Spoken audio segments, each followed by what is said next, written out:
Welcome to Getting Personal, a monthly podcast diving deep into the stories of the heartbeat of HR. Brought to you by Compt, a global lifestyle benefits platform where companies empower employees with benefits and rewards they'll use and appreciate, whoever and wherever they are in life. Joining me today is Jeff Hyman. He's been recruiting for over 30 years, has placed more than 4,000 hires, and is the founder and CEO of Recruit Rockstars. He's also the author of the best-selling book of the same name. Jeff, welcome. Hello, Lauren. It's great to see you. It's great to see you. So I know that I introduced you as a recruiter of over 30 years. That is a significant time to be involved in the placement of talent. Every one of these gray hairs has a story associated with it. But yeah, it's been just a great field. I find it fascinating, and so I'm excited to share with you anything that would be helpful. Amazing. So let's talk about what candidates look like today. Um, is there something that they're looking for, or just maybe about their general profile, what a candidate looks like that maybe feels fundamentally different from even 5 years ago? I know a lot has changed. We say 5 years and it's like Sure. the post-COVID time to If now. you count COVID So years, that's like 30 years. Yeah. exactly. Um, a lot has changed, and some things have stayed the same. Um, I guess to start with, what has stayed the same are people's desire to make a meaningful contribution Hmm, and to make an impact and to be seen and heard. Some of the fundamental stuff you'd expect, but so many managers and leaders don't spend enough time and effort on those things, sure. and they wonder why they have a revolving door and low glass door scores and a problem attracting talent. So those fundamental things haven't changed. What has changed is a lot. Um, the best people, the best candidates are interviewing you as much as you're interviewing them when Sure. you're looking at filling a role. And so it's important to use transparency and candor and vulnerability to explain the business's challenges and upside opportunities and where this role could go. That hasn't changed, or that has changed. Candidates are much more sophisticated buyers, I guess you could say. Yeah. Um, and they also recognize that the shelf life of skills that Mhm. we might have learned at college or at previous jobs has collapsed. So the half-life of what you might know used to be, you'd stay with a company for 10, 20, 30 years. Now the shelf life of those skills can be measured sometimes in quarters or months because of Right. the pace of technology. And so candidates really care about learning and growing continually. Is this going to be a good place to be from one day? Because no job is going to last forever. Let's face that. And Yeah. so they're not looking just at job descriptions, but they're looking for learning opportunities. And I think part of that, of course, is AI. And candidates are curious and want to understand, how is your company using AI? They're evaluating if joining your business will make them more employable 3 years down the road, right? They want to join companies that are AI forward, even if they're not an AI company or a technology company. That's not what I mean, but are at least aware of the changes that are taking shape around us. And I think 2026 will be pivotal for that. Um, and then I guess one last change, since you mentioned kind of 5 years ago, would be remote work and flexible work. You'd have to touch on that. We Yeah. just finished a study that showed that about a third of candidates prefer remote work, a third prefer hybrid work, and a third prefer in-office work. Hmm. Um, it's amazing how close it was to an equal division. Interesting. And there were a lot of factors. Is the person introverted or extroverted? Do they do their best work kind of heads down on the keyboard without being distracted? Others really prefer that. There's no right answer. So it's very important to make a decision, which some companies still haven't decided. Okay, what are we going to do from an officing strategy standpoint? And then find candidates who are aligned with that and who fit with that. Otherwise, 2, 3 months in, it's not going to work out. You've wasted all that time. Um, So those are some things that have changed dramatically. In your experience, are people looking at other work perks or benefits when they are reviewing descriptions, when they're preparing for these interviews? I mean, you mentioned remote work and the flexibility there, uh, Sure. professional development as it relates to AI, and maybe just what your career asks for, depending on what Yeah. position that you're looking into. What are you seeing? Yeah. The smart candidates do. Surprisingly, some candidates don't, and they don't even ask questions and they leave it as an afterthought. Hmm. And then if the offer letter doesn't detail them, they still sign on. So there are certainly some candidates that aren't. But to my earlier point, I do think candidates are becoming more sophisticated, are becoming better educated buyers, if you will, of a job opportunity. So they're looking for different things based on what's important to them in their life, right? If they're earlier in their career and they're working in an office, then they're looking for education reimbursement and AI courses and things that can really accelerate their career growth. If they're working remotely, then spending money on ping pong tables is kind of useless because they don't benefit from that. So Right. having flexibility around how perks are used and how benefits budget are spent is important to those folks. So it does vary based on the person, but I think the overall theme is that they are definitely becoming more sophisticated and asking more questions and valuing it in their decision making because while the job market has definitely slowed a little bit, top performers will always have choices. An A Mm. player, which I define as top 5% in their field, they have multiple offers all the time. They have standing offers from former bosses, they know people in the industry. So they really do factor benefits and comp and perks into their thinking. It may not be the sole decision maker, but it is one of the drivers. Sure. So one thing that we just did at Compt was release our annual lifestyle benefits benchmark report. This is something that we do every year. We've been doing for 6 years now. And what we found was that one of the strongest signals was that 1 in 10 benefit dollars when companies are offering like a stipend or a lifestyle spending account, something along those lines to employees, they're spending that money at grocery retailers. Of course, there are a lot of people using it for professional development. They're Sure. using it for caregiving, for commuting, especially if they're part of that one third that prefers to go into the office, or Yeah. the other third that's hybrid. When you hear that, does that statistic surprise you at all, or does it match what you're hearing? It doesn't surprise me. Um, we went through a period of pretty significant inflation, Sure. and that has come down a bit, which is great, but who knows if that'll stick. Um, Candidates talk about real life costs, not ping pong tables, right? And Yeah. inflation has hit everyone. So um, it doesn't surprise me. I think, especially for mid career candidates with families, they've got 2 to 4 kids, they do the math differently. And um, that money on the margin can mean a significant impact to them. So no, it doesn't surprise me.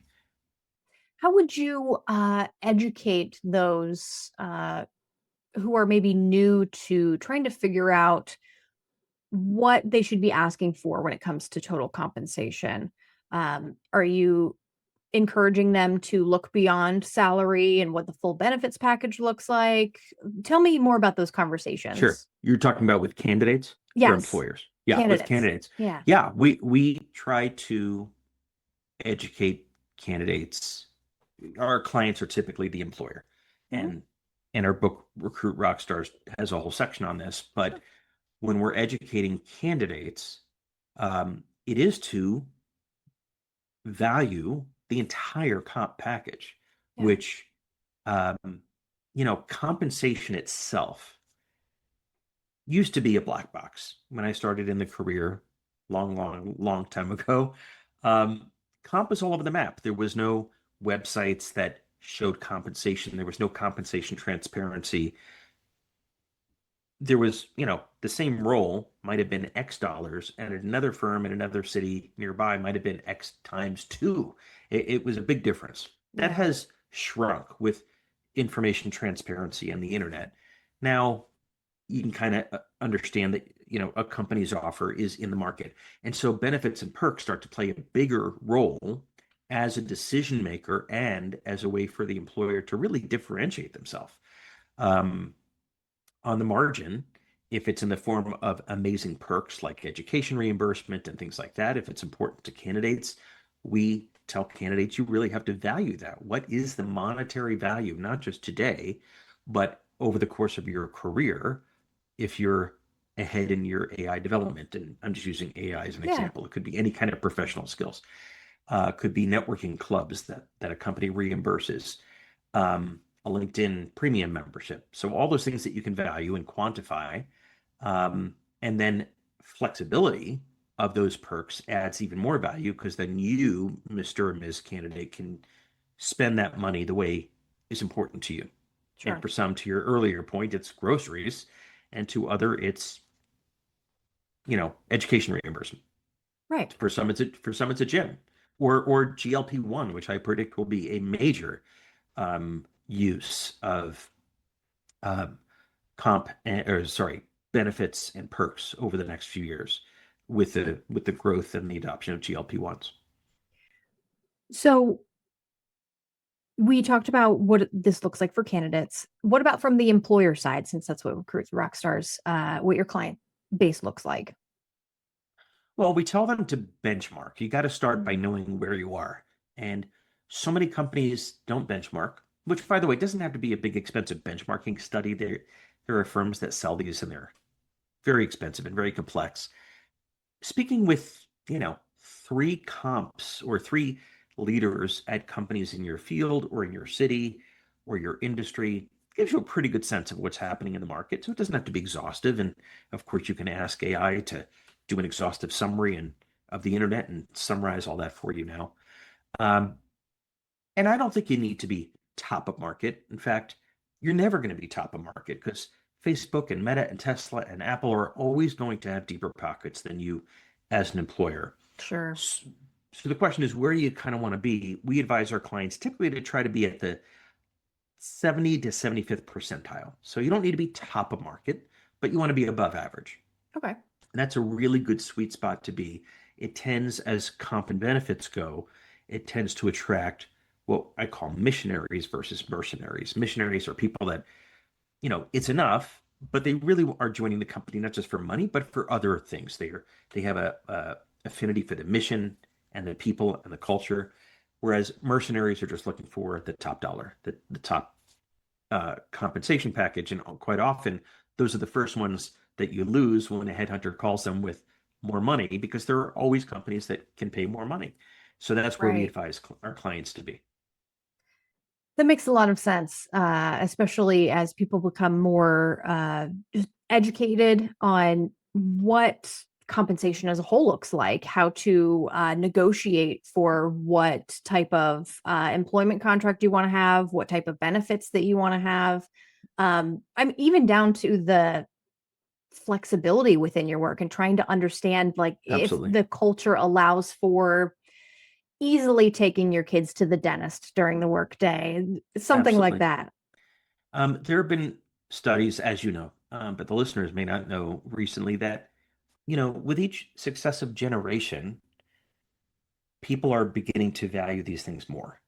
Um, the why is a little bit more complex. Maybe COVID changed all of our perspectives. We all kind of realized for a 3-year period that life is short and it's not just about the dollar, it's about the work, the people you spend time with, and flexibility, to your point, not missing your kids' game or your ability to uh, to spend on groceries the way that your family sees fit.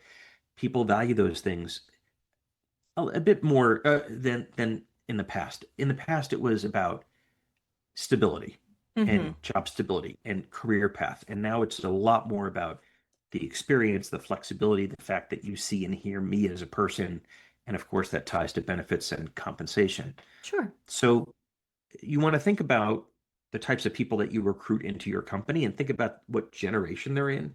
And that will be a guide as to what types of things are most important. But as a general theme, I agree with you. Those things are becoming far more important than they used to be. Yeah. What is interesting is that I see, what do I want to call it? Some hesitation maybe or uncomfortability when employers start discussing benefits covering essentials like food, as we were talking about earlier. It Yeah, seems like it's easier for them to wrap their minds around like professional development, because we've long had learning and development budgets and professionals sure. specifically who create those programs within companies. And that said, uh, do you think well, I guess, what do you think that discomfort is really Yeah, about? Do yeah, you think that employers maybe feel like they're overreaching into employees' lives, that it's not their responsibility, or something else entirely? yeah. I think I've heard this question before, and I think the answer may be that some employers may worry that it's an admission that they're not paying enough.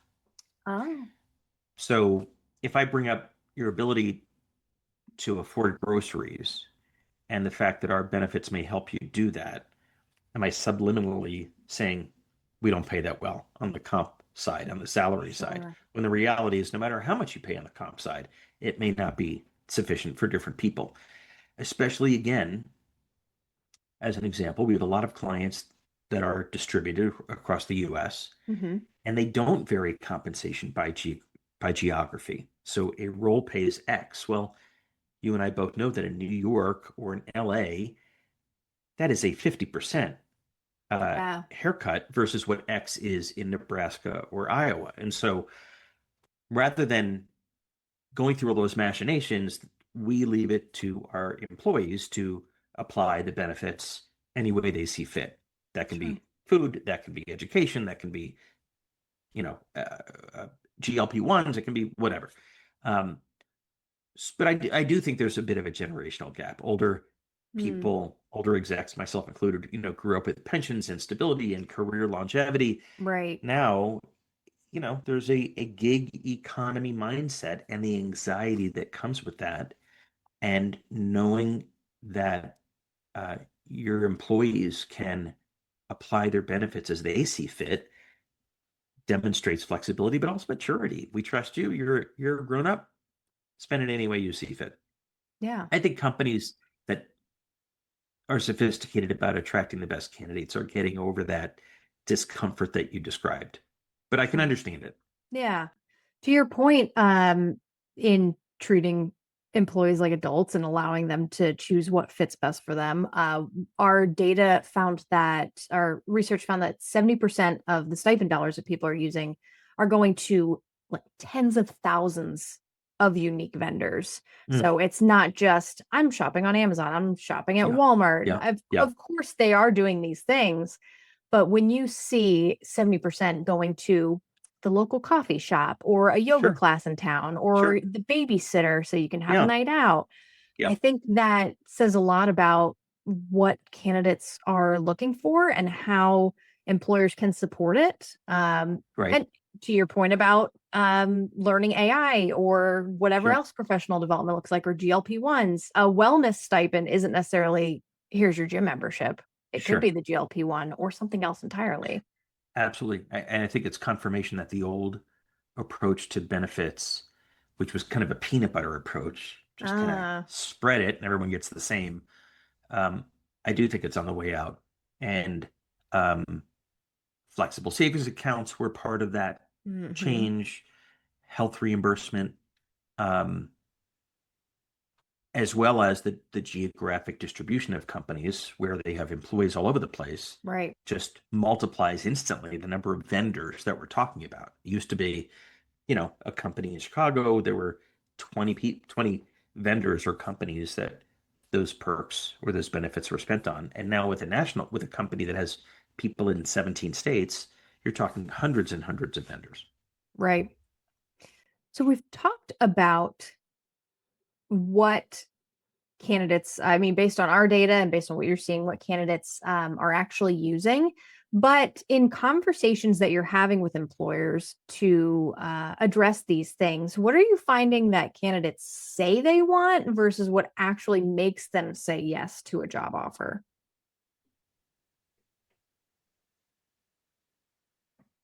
Candidates say all the right things as you would expect. Yeah. Looking for a company I can be with long term, Hmm. and do interesting work, things like that. The reality that we all know is that, well, the things that we've talked about, lifestyle flexibility, etc. I wouldn't say work-life balance, but work-life integration Hmm. um, is what so many people are looking for. And some companies provide it beautifully, masterfully, and other companies are still not providing it. And they're at a disadvantage. And Sure. that's not just in comp and benefits, but that's in hours and the ability to go see my doctor or my kid's baseball game or whatever. Um, and then finally, I'd say they're looking for a great manager because the number one reason people leave a job is a crappy manager. Yeah. So it obviously goes forward that they're looking for a much better manager in this next role. Sure. But they're not going to sit there in an interview and say, I'm looking for a great boss or a great manager, but they are.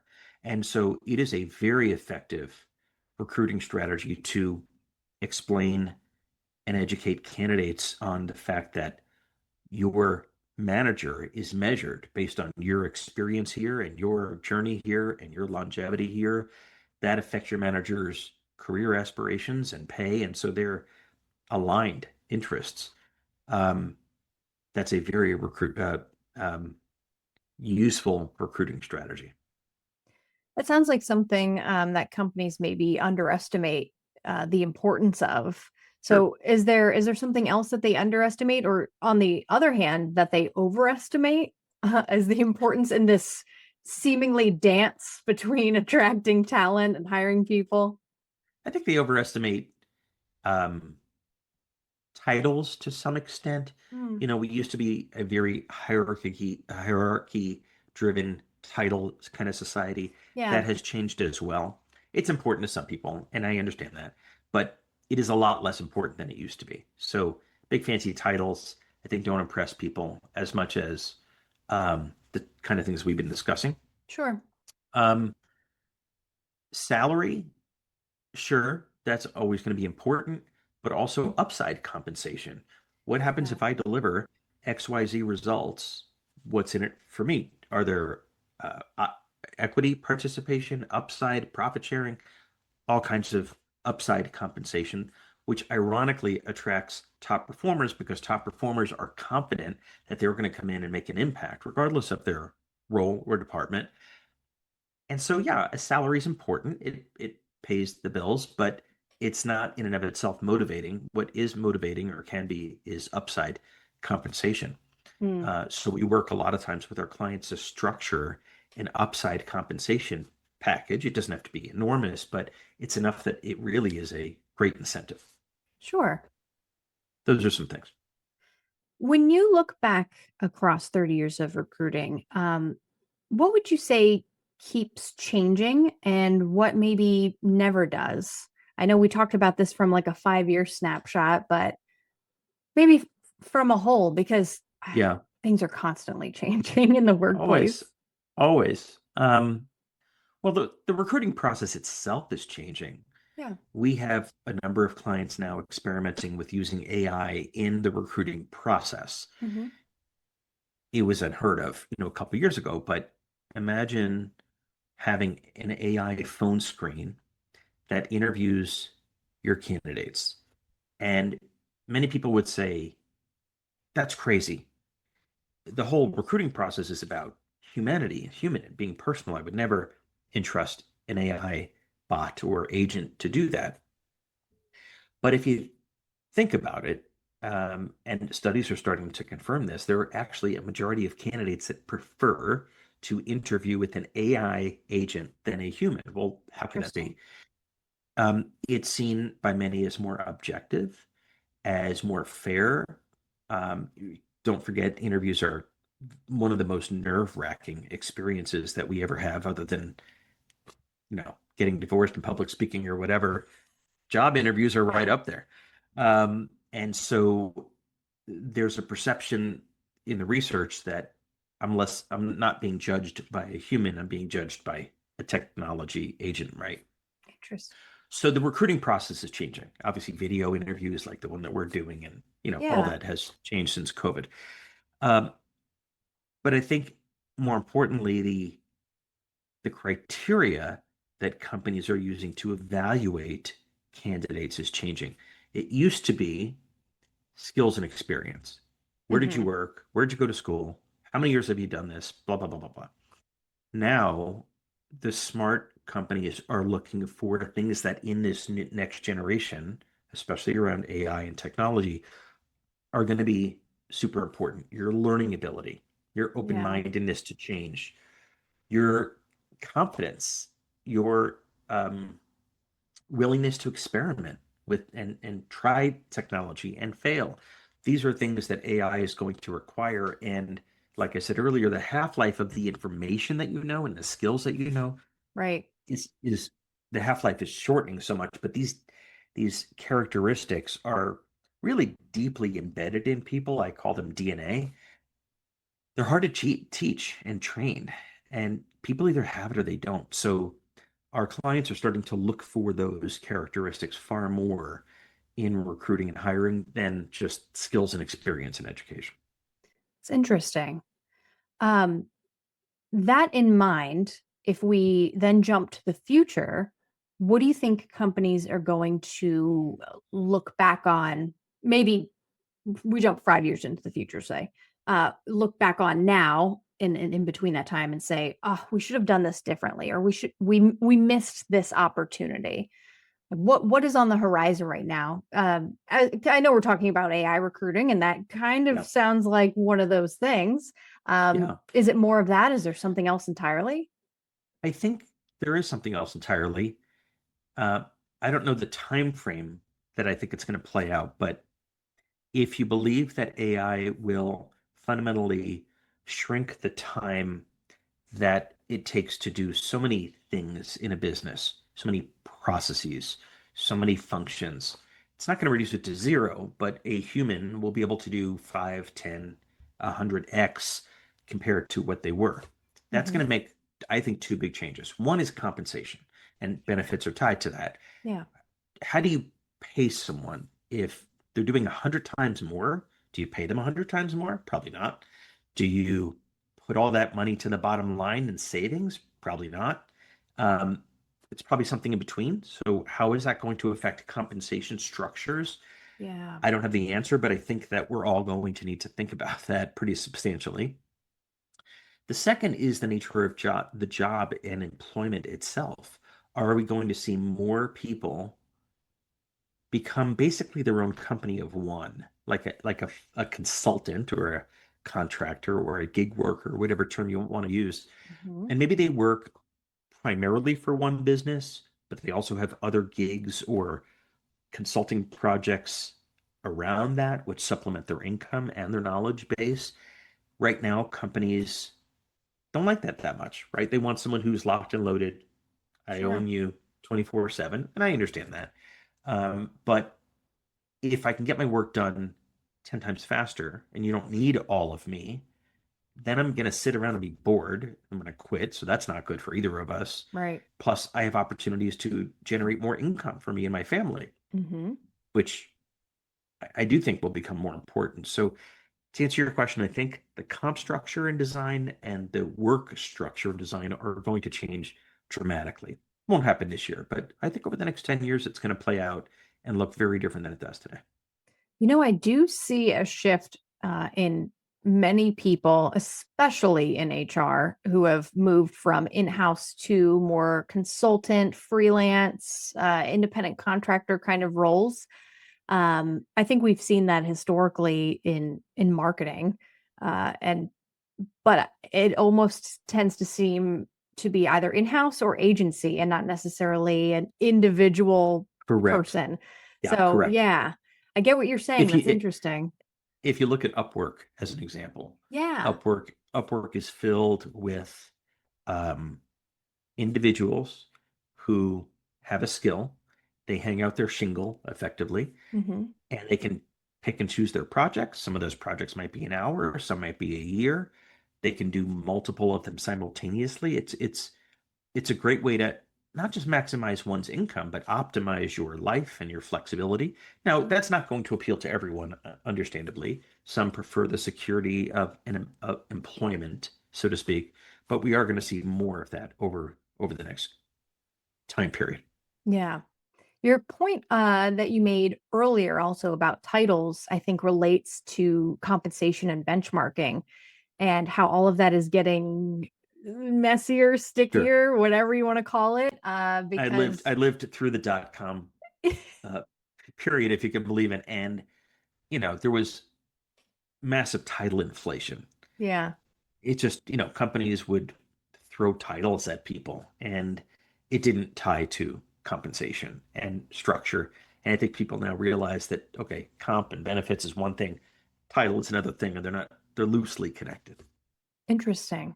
Yeah, it's hard to as a candidate or an employee go out and try to benchmark those things when Very. you are confident in what you do and your ability and your roles and responsibilities wherever you are, and then you are maybe scrolling through LinkedIn Jobs or Indeed or wherever else, and you're reading things like, well, I know how to do that and I know how to do that, but the title, I don't understand what this is, or it doesn't match what I'm looking for, or maybe Exactly. I am discrediting myself or discounting my ability to do this job because I think the title is maybe out of my scope. Where Of if I course. apply, maybe they'll Yeah. think this person hasn't done any of these things, even though you might have. Yeah, absolutely. And on top of that, I can't pay my mortgage with a title. Like Yeah, it's just it's not bounded in reality. So I think that is another, to our earlier conversation, another big change from maybe 10, 20 years ago. sure. Um, when we are thinking about leaders in general, and not just a company as a whole, but maybe the individual leaders within a company, what is one signal you think they should be paying more attention to when they're thinking about their workforce right now? Maybe it's related to some of what we've already been talking about, the daily struggle of the employee and how titles cannot pay your mortgage, or maybe it's something Yeah. else. Um, stripping away the corporate speak and using Mm-hmm. authenticity in your employment branding, employer marketing can be very effective.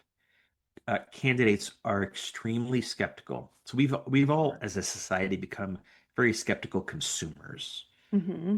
Um, when I was growing up, there were three TV networks, and the way you sold a new product, was you ran an ad on ABC, CBS, or NBC, and everyone in the country saw it, and that's how you built a brand. And Yeah.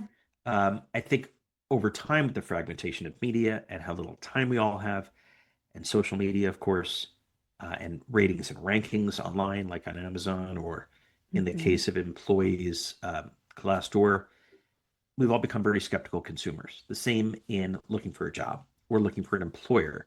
And so employers that can use authenticity, it becomes, even in benefits, it becomes a truth serum. It kind of conveys to candidates what's really important. Sure. And like I said earlier, candidates are asking themselves, do my priorities align with this employer, Mm-hmm. this employer's? And that's how the match is made. If it's, as an example, if it's really generous parental leave programs, that signals to a candidate, we want you here long term. Family is important. We get it. We've had kids, right? It sends a whole bunch of messages. Yeah. A bare minimum parental leave program kind of says, you know, you're replaceable. We're not about work life integration. Sure. And that's not a bad thing. If that's what your company is, go for it. Just know that you're going to attract a different type of candidate and an individual Mm-hmm. than this company. Right. Um, so I think that the more companies think about their employer brand as much as they do their consumer or B2B brand to customers, Mm-hmm. the better off they are. Similarly, and this is my final question for you. Huh. If you were advising a company that wants to attract great people without blowing their budget, which I feel like is the key here, because You Yeah. can't just throw a ton of money at everyone. We know Sure. that someone can always maybe get a job offer that is more money, more benefits, whatever elsewhere. What would you tell them to focus on getting right? I, I would tell them to stop trying to copy big tech companies. You are Mhm. not Apple, Tesla, Facebook, Amazon, Google. You're not going to outspend them. Yeah. Don't even try. And if you do and you land someone, you're probably not going to keep them because someone's going to come along very quickly and offer them even more. Where you can compete is out caring instead of outspending. Yeah. And the way to do that, in addition to the things we've discussed, is asking your employees what they value most and candidates, not just current employees, and double down on those things. And I think you may hear from your employees, we don't care about Friday afternoon beer bashes or ping pong tables or whatever it may be. I care about that extra 2 weeks when I've had a kid, or I Yeah. care about the ability to use the doctor or chiropractor I want, or the ability to apply my benefits to GLP-1 because I want to avoid diabetes. Ask those questions. And that is what helps on the margin attract the best people because they're very sophisticated consumers of a job. I think benefits show flexibility and trust that allows even a small business to begin to compete for the best talent. So that would be my recommendation, along with, of course, really getting rid of your crappy managers. I mean, that is the best way to lose your best people is put them under someone who's just a poor leader. And that's the number one reason they leave. So get rid of those managers and you'll slow down their revolving door. It's a great take. Thank you so much for joining me, Jeff. If people It was a lot are, of fun, Lauren. Great questions. thank A lot you. of things I haven't really thought about in a while. Oh, I love that. Maybe you'll take them to your client conversations. Speaking of which, if people are looking to connect with you, where can they find you? Yeah. Um, Easiest way is the website, which is recruitrockstars.com. You can download a free copy of our best-selling book. We're not looking to sell copies of it, so it kind of outlines not just the stuff we've talked about, but a lot about a disciplined recruiting and hiring process. That's probably a good place to go. I'm Jeff at recruitrockstars.com.